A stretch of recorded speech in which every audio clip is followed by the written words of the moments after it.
salt water hauling, loading up. Cold. Clothes are expensive.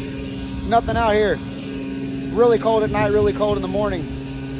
It has not been above negative all week. So negative 10, negative 12, negative 15, negative 25, negative 30. It's been crazy. And the job pretty much is easy. Sit around and watch a gauge, hook up some hoses, hook up a grounding rod, put water on the truck, take water off the truck at a disposal. You got a drop axle, pull on a 3 or 4 axle trailer. And overall, the drop's really easy. Your clothes have to be fire retardant, FR. They're expensive, but job's super easy. I don't know if there's money in it yet. We'll find out. Stay tuned. Wow, what does your boy think about it so far? Clothes are expensive. It's cold. If you don't like the cold, don't come out here. If you don't like chaining up, it snows a lot here in North Dakota, don't come out here. If you don't feel safe driving on ice, don't come out here. If you don't like dirty trucks, I mean, this one is actually fairly clean compared to all the other. I don't know if you can tell. Probably not. But if you can see the amount of dirt on the dash and just all that stuff. Cracked windows, you're gonna be dealing with a lot of that. And a lot of hurry up and wait. Because sometimes you get to a disposal or drop off and there's trucks in the way. So you gotta wait on them to get done and get hooked up and get hosed up and all that crap so that you can do your thing.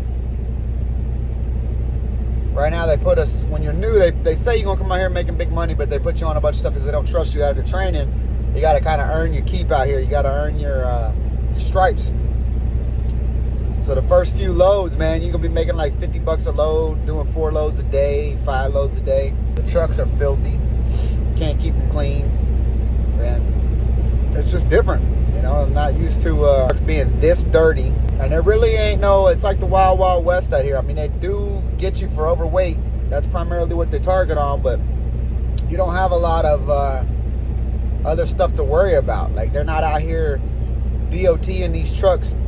There ain't no weigh stations, but these guys got mobile scales in their trucks, so they be doing that. And they be wanting you to dome out all the time, which sucks because you get a overweight ticket, which doesn't go on your CDL, but they're expensive, and the company only pays the first one, not the second one or third or whatever. But I've talked to a few owner-operators. They like it. They're happy with different companies, some with this company. And I don't know, man. Some of the drivers like it, some don't. It's not for everybody, though. I'm going to tell you that much right now. You get promised a whole bunch of money thinking you're going to come out here. It's going to be 3, 4, 5, 6 months before you see any real money. You've got to put your time in. You got to get it. You know what I mean? This, what is this? It's a H2S monitor. It monitors dangerous gases that we can't breathe, that can knock you the hell out, and you be laying there and then suffocate to death, that can potentially come from these pump jacks and from oil and on these sites. So you gotta worry about that. You know, it's dangerous, just like over-the-road trucking, but in a different way. All right. Instead of bad drivers that can hit you, kill you, accidents, and four-wheelers, you got to worry about as far as small cars and things. Out here, you got to worry about the terrain, the environment, the weather. You know what I mean? The gases, the explosive content. It's just salt water. You wouldn't think salt water would be flammable, but it has gases that can potentially be in it, that can ignite, that can explode, because you're pumping from oil. All right, so everything's dangerous. It's just dangerous in a different type of way.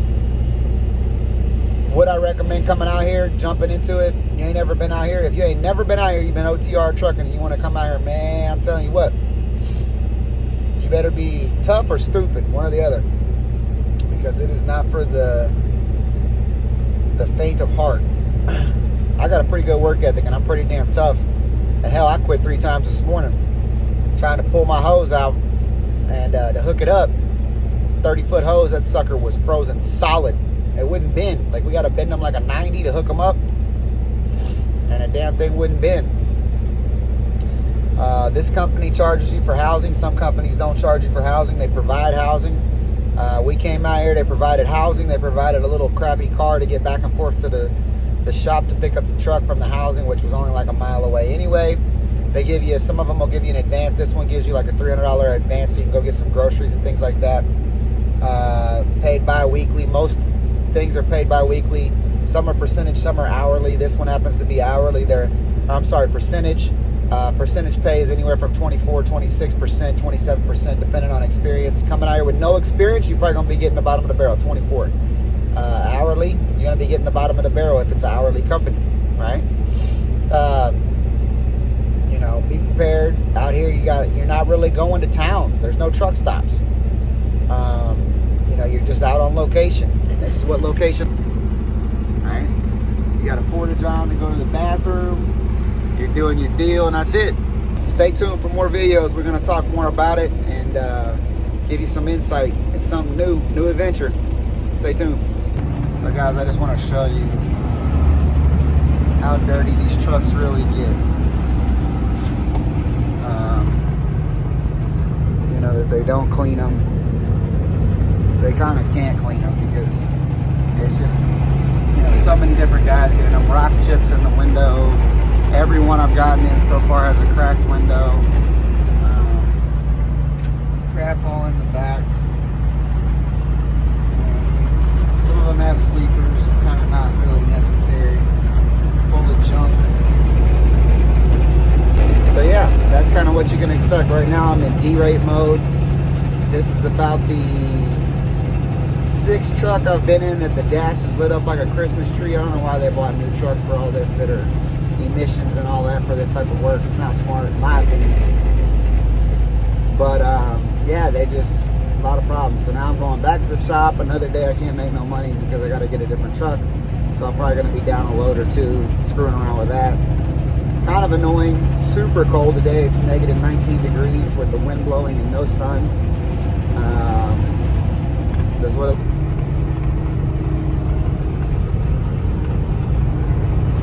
just a frozen tundra.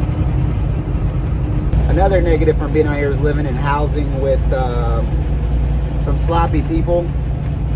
We just have one guy in particular. Me and Mike are living in the same house, and the other guy that we have is pretty cool, but the one guy that's been there in like 10 years, it's kind of his house really. We're just, you know, guests staying in it, I guess. We've all been out here, you know, a few weeks, a month, something like that. But yeah, he leaves all his dishes in the sink, on the stove. Massive clutter, a lot of crap.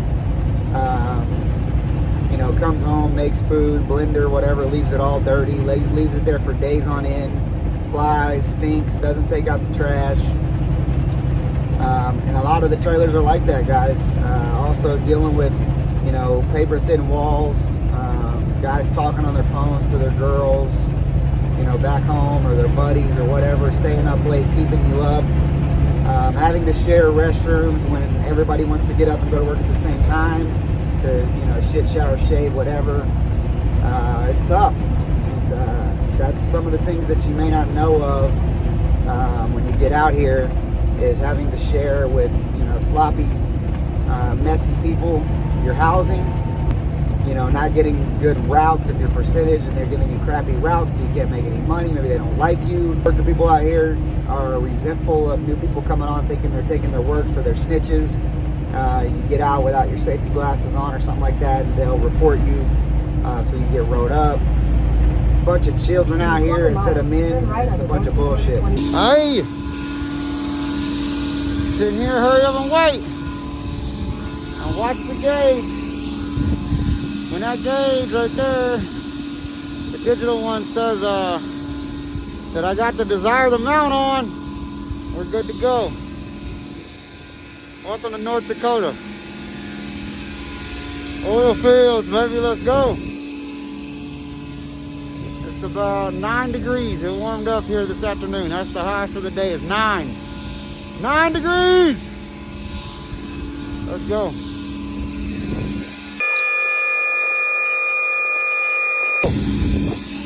We have a bump down there, if you can see, with the yellow handle. Right there. Directional to pull it on and off. Then we have a gauge to measure. We have a hose hooked up to what's called a Getty box that catches spills. You have a valve in there and a valve back by the tank. There are oil tanks and water tanks. You don't want to pull oil. How do we do it? We hook up our hose, pump, do what we got to do. And then we come back over here and we have butterfly valves. We can double hose on the truck and double hose off the truck if the place allows it.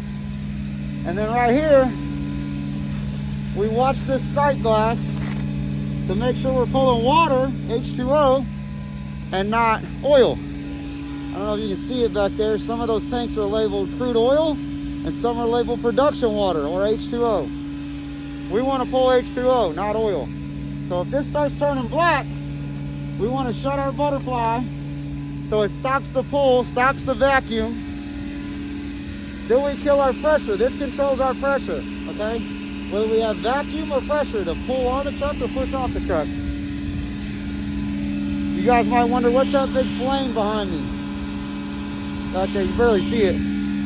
That burns off H2S gas, a dangerous gas. That's a byproduct of pumping oil. That's why we have a little monitor. Because you can't breathe that, it's no bueno. So basically I get here, I find the right station, hook up my hoses, and then set my valve so that the water will flow openly on the truck. Then I go to disposal, hook up my hose, set the valve, set the pressure so that it pushes the water off my truck.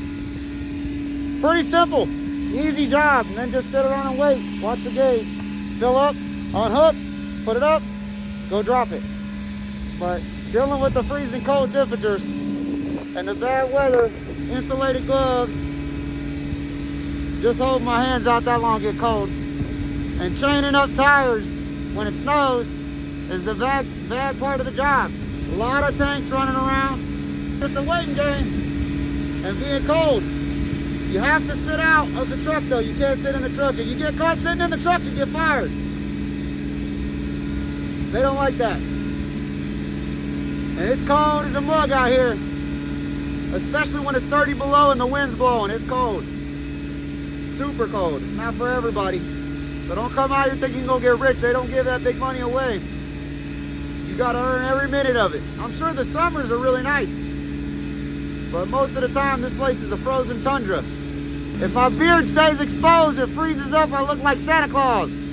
Stay tuned, we're gonna talk more about what's going on and how to get this job done and can you make any money. It's an experiment, let's go. This is what a nice, easy day and a good road looks like in North Dakota. You'll be driving all this every day, all day.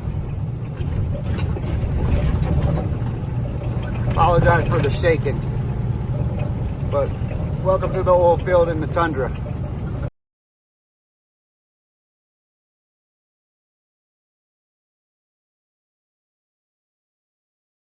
Longer than the porcupine, but as long as the porcupine is shorter and steeper, but not as long. Yeah.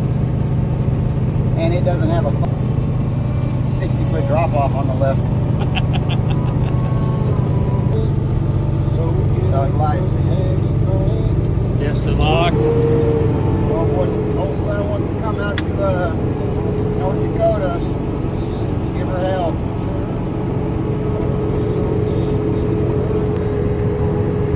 Love it. It's great. It's not for everybody. One mistake could end down there. No, slide backwards. You're not going to be a happy man. No, sir. Low gear.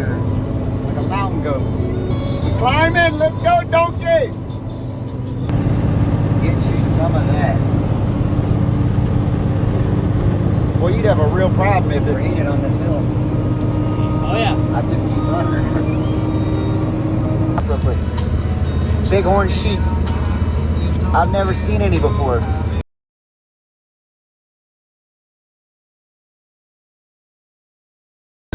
Oh, that's cool. Just trucking. Same for the faint of heart, that's for sure.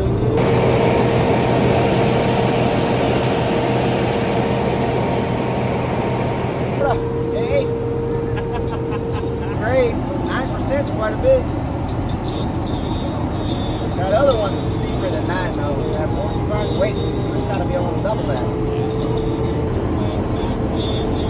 That old truck gonna fly up around us. That'd be funny. Good old 100,000 pounds. Oh, yeah. Well, this one's less barrels, right? 140 instead of 180. Nah, this one's 177. Dude says, no, I don't want to wait. Heavy hauler. He knows what the hell he's doing. Like farmers know a thing or two because I've seen a thing or two. We covered it. All calm and collective. Almost to the top.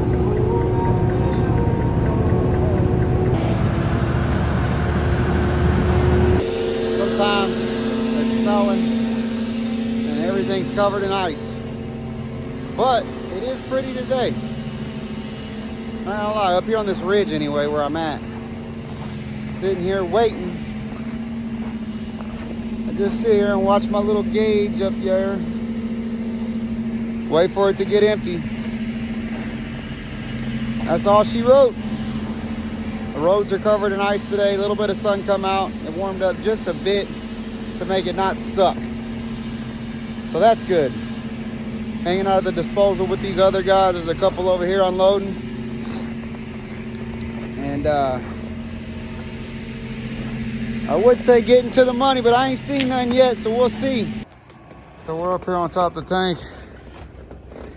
We got to use the fishing rod looking thing that has a tape measure on it. With a plumb bob, you stick it in the hole, measure the tank, how much oil took out. You measure before it's pumping and after pumping. And that gives you your reading on how many barrels and how many feet you pulled out of the tank of water to go get rid of it. But how is that view? Tell you what, always have your monitor on up here. When you pop the hatch, there's gonna be vapors coming out. H2S, no bueno. Let it breathe a little bit. Watch the windsock directionally. These things will pop the heck open and you don't wanna be around with all that vapors. It stinks. Could knock you out. Your H2S monitor will go off. So basically you just get out of the way or go upwind so that the vapors get blown away. Give it a minute to breathe and do what you got to do. This part of it sucks. Most of them are Bluetooth readings to an app on your phone that have a meter, but some of them are old and they don't. We've already pumped this one. So we are up here about to get her done, do the last measurement and get out of here. So yippee-ki-yay, let's go.